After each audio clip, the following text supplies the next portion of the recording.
Welcome back, everyone. I hope you enjoyed that great keynote with Adam Homey. He gave you wonderful gifts. He gave you wonderful advice and information. And if you didn't take notes, I hope you upgraded to VIP so you can capture all that information, whether you're looking at this live or on the replay, so that you can take advantage of his great advice and information as someone who has lived and breathed that.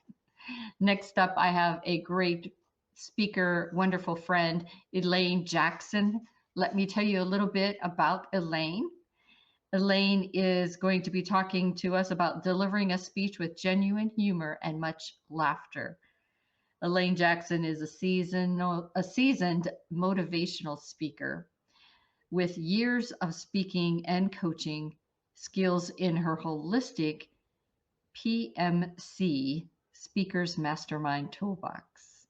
With over 25 years experience presenting, speaking, teaching, educating, and generating great transitions in the lives of others, Elaine has taken her verbal messages to meet with individuals that need to hear her message.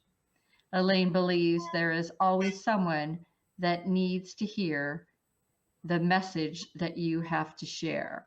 Elaine offers that life saving enjoyment of the message. It is now time for us to formally welcome Elaine. Hey, Elaine, you look great today with your Hey, purple. thank you. Thank you so much. Thank you for having me on your Oh, summit. it is my pleasure. And, this is a topic that I love to talk about. Whenever we tell our stories, sometimes we hesitate adding humor, and the humor really helps us engage, even if it's a sad story. I always tell people you have to go on that roller coaster ride. So I'm so anxious to hear what you have to share today. But as always, I start by asking, tell everyone where you're calling in from. Well, I am calling in after a big snowstorm. I have never seen this much snow in my life. Like it's like somebody pushed a button and they didn't stop pushing it. It just recently stopped like an hour and a half ago. And Oh it my is gosh. everywhere, everywhere. So I'm calling in from Massachusetts. And I am so glad to at least have heat and lights on so I can be part of this summit because that could have interrupted my ability to connect. That is that is so true. So that just means the message that you have to give is a message we all need to hear. Definitely. All right. So share a little bit about your why. Why did you become a speaker and try to connect with people? It's interesting when you ask why did you do something is because I wanted to, but more than that, I'm a child or a product of parents that were from the Caribbean. They were immigrants here to the United States, and their biggest thing is children should be seen, not heard. And when you start to speak, they go shh, shh, like so you keep, or they go like this, which means button it, button it. In the schools, the teachers would say, she's a lovely girl, she's really bright, but she likes to talk too much. So I'm willing to bet that for those of you out there that are speakers, that the teacher said she talks too much, he talks too much, they laugh too much, they're living life too much. And I believe that, I have something to say. When I do speak, people listen, people hang on to words that I say. I even gave a keynote presentation 2 weeks ago, and the young man told me he was sick and tired of hearing about sustainability, but he couldn't stop listening to me. He says, something about you just kept me there, and I'm so angry. Like, wow, okay, that was good. That was good in an uncomfortable way. So I believe the message that I have to share and the fact that I always enjoy a good laugh, always look to share information in a way that people can remember. So you talked about sharing a good laugh. Tell me a story about once when you shared that what you thought was a good laugh, but it didn't go over so well, and how you reacted to that. So, Vicki, I've been in Toastmasters for years. I'm about to transition into some more advanced type clubs that goes past Toastmasters, but I've been in Toastmasters over 25 years. One club said, "Hey, Elaine, why don't you go for the speech contest?" I'm like, okay, right. So I wrote my speech. I had such a great time writing the speech. And one of my gifts is going to show you how you can actually have a wonderful time writing your speech. Some of you may be saying, "Oh, how could I ever have a good time?" Follow my 10-step approach and you will have a great time. So I wrote the speech and I did everything except secure who I needed to be in the room.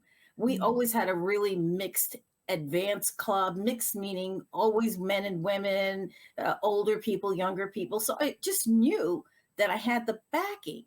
My speech was about, it was really bashing men and talking about how men look at women in a certain way and how, and it came across, the speech was set up as if I were in the court telling the judge, "Ladies and gentlemen, you must hear this case. These men, what they have done to me is unspeakable." And I went on and on and on and on and on. So when I get to the club meeting to deliver my speech that I have just been tickled pink to really get it going good, I get there, there was not one woman member in the audience. And I realized that like 5 minutes before I was to go on. I'm like, oh my God, how do I didn't know I didn't have enough time to re-engineer the speech. I was like, what the hell? I'm gonna deliver it with the gusto that I got. And I delivered it as if I were really in the courthouse as a lawyer asking the judge to vindicate my client and blah blah blah. And the men in the audience, their face went red. They were mad. They were they laughed and chuckled at all the right places, but they were mad as hell. And they told me in the end, "You would have won, but we didn't like the topic, so we didn't pick you." I was like, I couldn't re-engineer the speech. So I got the laughs, but I didn't win the speech contest because the men didn't like what I was talking about. That was Mm. a little embarrassing because I couldn't re-engineer the speech. I couldn't come up with 5 minutes of how to turn this around. Oh. I know. So whenever you have now gone forward and have that situation, have you learned from that moment that you how you might have done things differently? Yeah, now I'm experimenting with doing more extemporaneously speaking events. Like if I know I have to speak for a chapter, normally I prepare it in advance and work it and work it and work it and work it and work it. Mhm. I'm now preparing it more closer to the event and relying on, like, you don't like to do all of that. You like to talk from deep down, but I keep wordsmithing it. I'm one of those Yeah. people, I could change the word, change the word. Even I gave you presentation the other day and I'm like, "Oh, I think there's like something could move over one more space." I'm like, "That's enough, Vicki. I'm not going to do it to you." I'm not, but it's always trying to fix it, make it perfect, perfect, perfect. Hmm. And yeah, and someone else talked earlier about trying to, the impression of trying to always do better and more and more and more, which is somewhat damaging. Yeah. You end up being like Monk, where you keep erasing, you keep erasing until you get a hole in the paper. You're like, "Oh my God, I'm just trying to fix it," and you end up ripping the whole document. Gosh. So the thing that I guess we should talk a little bit about is that ability to tell stories. Mhm. Whenever people ask you, well, you have to give a talk about yourself and it should have humor in it. And we hesitate. We're like, "Whoa, I'm not a funny person. I Mhm. don't no, I couldn't do that." But if you think about it, there are lots of things that have happened to us as we have gone around the sun in all these years that when we look back Mhm. are funny. They might not have been at the time of, but they could be funny. I believe, Vicky, and to everybody listening to this segment of the summit, I believe that once you let go of worrying if people are going to like you, I mean, sure, I'd love a standing ovation. I love people standing in lines, which has happened after I do a presentation. They stand in line and they want to talk to me and show me something on their laptop and all of that. I love that. But the bottom line is, what I write, a lot of people follow me on LinkedIn. They're like, oh my God, you're so funny. You're so entertaining. And I'm like, well, when were you going to tell me that? I think it's important that you're following somebody on social media, that you drop a note once in a while and say, hey, I really appreciate your stuff.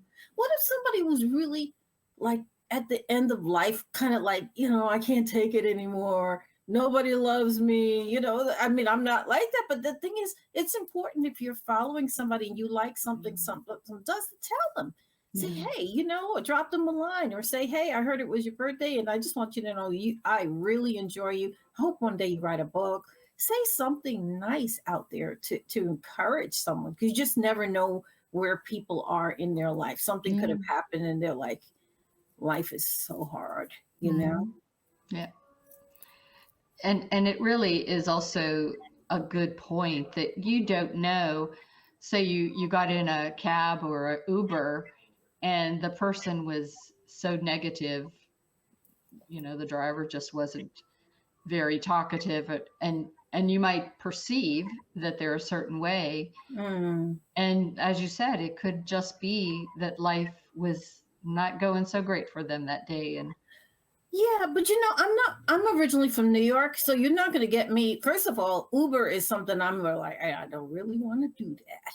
I want to get in a cab, like have somebody pull up in the street and I walk over and he says, get in. And you're crazy. What woman? I bet you Uber was made up by a man, because no woman would say, why don't we come up with an idea where the car pulls up and you lean in and he says, get in, and you get in the car and then he takes you a ride. Well, you have their picture and now they have that you can say you want a female, they're expanding. Okay. So Yeah, I'm just like, yeah. You don't trust. I'm from New York. No. I'm from the Bronx. No. Can you imagine doing that in the Bronx? Oh, absolutely not. I'll walk. But you're right. It's important that you be able to, on the fly, be able to get in a situation like when you go to PMI meeting, Project Management Institute meeting, and you have to warm up to people. And sometimes I don't feel like being all happy, but sometimes I have to crack a joke, and sometimes people don't laugh. But I guess what I wanted to say earlier is I laugh at my own jokes. I write funny stuff on LinkedIn, and then I turn around and I click like, and then I turn around and I say, ha, ha, ha. I'm having my own conversation. I don't care if people don't click, but they do, because then people like, we better get in on this conversation because she's having too good a time. So, both of us are PMs, me past, you current. And so the act of adding levity, we have in the past, if you were cracking jokes, you were thought to not be serious. And what I have found is the more that I approach, especially when I'm just establishing that team, hey, this is what you got, and this is who I am, and make fun of myself, I actually get them to do more for me. What do you think in your world, your experiences, how do you think that having that sense of humor and being able to communicate injecting humor has helped you? You have to, and many times the humor is not like a Richard Pryor or Robin Williams kind of joke. It could be something that's very off, so it makes the person say, what did she just say? It's like sometimes when I start a PMP class, I'll say, welcome to Bible study 666, something like that. They were like, what, 666? What are you talking about? Bible study? What do you mean? Or I'll say things like, no one has ever died taking the PMP test. So, Close. I mean, yeah, I said, but you may want to die. But guess what? You're not going to die. So we're going to have to do this the right way.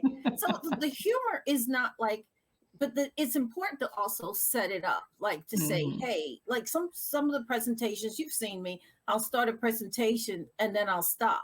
I'll do that pregnant pause. And then people will lean in like, oh my God, she forgot what she's done. Boom, boom, gotcha. Oh, That's right. but That's that whiplash. there's just something a playful way, but if something has to be like I do coaching to help people get ready for job interviews and to handle the job interview homework. So that's not a laughing matter. So Right. there are times when you can't bring a joke in, you got to be really serious, but you have to sort of weigh the situation. For sure. So whenever you are in front of an audience, how do you kind of gauge to see, okay, what I'm going to say is going to resonate with them? Do you meet with them in advance to just network a little bit? Or do you do like the first speech where this is what I wrote, this is what I'm going to present? I do edit as I go. And sometimes, like I did a speech, it was called, uh, um, what was the name of the speech? It was called I'm Making You Laugh, or, I'll give you something to laugh about. And that's a takeoff of what my mother would say. If you're crying, I'll give you something to cry about. If you want to cry, I'll give you something to cry about. And so I try to gauge, and if only one person laughs, I'm like, I'm so sorry. All of you had your voice boxes removed in your surgery last week. Or I started my speech last week with teaching people how they need to laugh. I said, I know that you're not sure. So let's practice. We'll take a deep breath. Ha, ha, ha, ha. Ha, and then they all did it with me. I said, on three, 1, 2, 3, ha, ha, ha, ha. And they all started laughing. And then I broke the ice.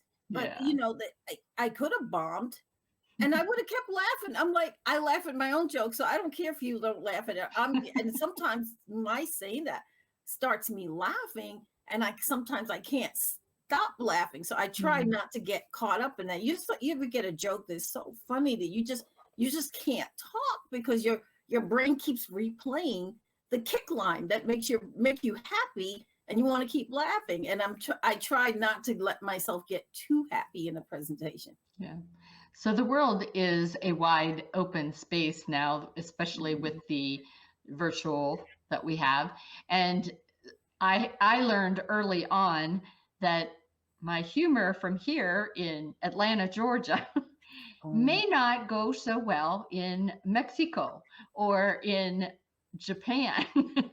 And so, how have you learned to be able to, with this diverse audience that you have is in the PM world, Mhm. how have you learned to kind of understand the culture and humor?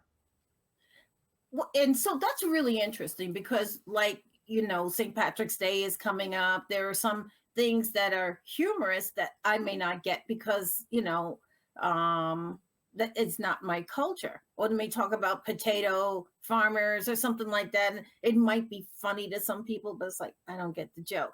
So I Mhm. tell people, you don't have to get every joke, but wait. And if other people are laughing, just pretend and you laugh too. I said, but try not to laugh when everybody is silent because that's really bad. And I just try not to, of the things that I know about people's cultures, just don't go there. Yeah. I do have my own biases. I'm brought up Catholic and with parents that were very strict. You have to sit quiet and fold your hands and don't move. You have to sit like don't you dare move. Oh yeah. Don't you dare move. So when you're raised like that, you sort of have a little bit of a discipline built in. So I try just not to go to the edges of stuff. And that's another thing. As an adult, sometimes you want to do a little bit of adult humor, but you can't do it in public. If you're like having a night out with your girlfriends at the bar and you let go a couple of words, that's okay, but you can't do that on stage. You can't do that in a project meeting, or you're giving a presentation to the sponsors, and then yeah, you can't do that. So Yeah, for sure. you sort of have to wait and make sure you remember where you are. Where am I? Yeah, Elaine, don't say those words. Don't say it. Fantastic. All right. So you have a free gift for our folks today. You want to explain what that free gift is? I do. I have a 10-step process, but when I looked at it, it really is a little bit more than 10 steps. But when you look at it, if you tell yourself it's only 10 steps, it feels much better. And it's 10 steps on how to write a speech from beginning to end, or how to write a presentation, how to pull those pieces together so that when you finally deliver that presentation, you are able to deliver it without losing your way in the speech. Sometimes people speak and they're like, "Oh, I can't remember." And then they repeat what they said before. So I show you how to link each paragraph, how to build a speech. I have a copy of every single speech I've written and the whole process. I actually sent the case to a friend and she finished her competent communicator in like 2 months or something. I'm like, wow. So yeah, so that is my gift to the summit is, and there's a bonus in there too. So look at the slides and enjoy it. And there's also a free class to come into, a free class on a Saturday. So that's your VIP gift. So do you want to talk a No, little bit? that's the Oh, regular right. gift. Oh, that's the regular gift. So talk about your VIP gift. The VIP gift is a 2-hour presentation in speech and using humor. Sometimes people are afraid to speak in public. You know, whatever has happened in the past, you know, being snuffed and told to be quiet. So this will give you an opportunity to write a speech, write it with humor, deliver it into 2 hours, and see that you can be humorous, you can be engaging. And it's just a step by step process that we will cover to help you get rid of some of those EBGBs related to public speaking. Awesome. Yes, you know, you have your fear of public speaking and then you have your fear of being funny in public speaking. So definitely take advantage of Elaine's free gifts. And if you haven't upgraded to VIP, please do so now so that you can take advantage of not only her free gifts, but all the recordings that we've seen today thus far. Elaine, what are your final words for today? My final words is everybody, no matter how big, how small, and let's not talk about short people because you know I have issues about being only 5'2". But no matter who you are, you have a message. You're on this earth for a reason. You have a message, and it's important that you share that message because there's somebody somewhere that needs to hear it, and it could be very life-saving for them. You really don't know, so it's important that you share your messages and let your voice be heard. Awesome. Thank you so much for being a guest.